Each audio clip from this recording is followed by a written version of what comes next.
Another day, another vlog. Thank you Lord for this day. So hi mga che, welcome back again to my vlog. Bago pa man nga ang Pasko, nakapagpagupit na nga ako at mahirap na baka abutan pa tayo ng bagong taon. Sa totoo lang, marami nga akong gagawin ngayong araw na to. Kaya yan, late na akong nagising. Nagsaing na nga pala ako, tapos heto't iniwanan ko na at pinabantayan ko nga sa pusa ko. Basta yung kapalit na niya, meto nga buong tilapia. Natanong ko nga siya kung anong gusto niya ba talaga, nilaga o tilapia. Ay ayaw niya daw na nilaga kasi po tama high blood yun. Kali kung mapapansin nyo nga, napakakulimlim. Mukhang uulan yata, Paskong Pasko.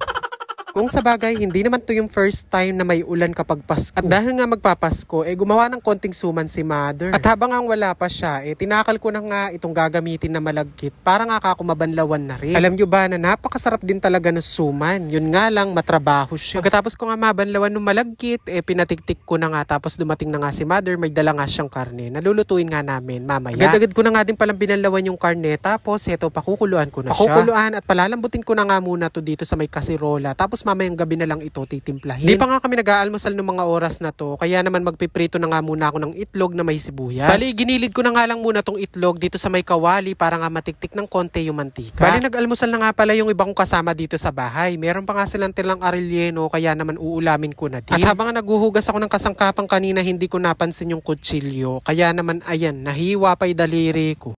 Kumain nga lang ako na mabilisan dahil ngayong araw nga din na to, meron pang humabol na gaya. Ay Rugo, pamyayaring ka rin inanakin kaya pwedeng tanggihan.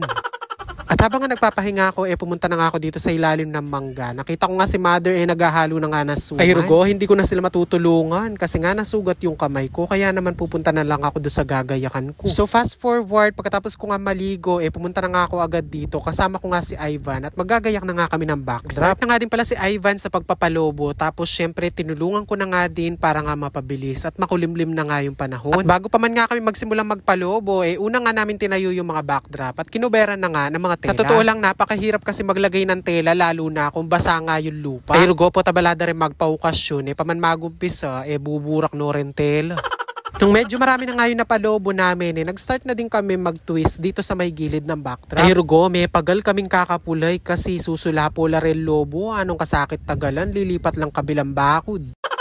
So fast forward, nung mga bandang maggagabi na nga, heto, hindi pa kami nangangalahati. Maambon-ambon na kasi nung mga oras nga na to, ay Rugo, puta masayang ketula.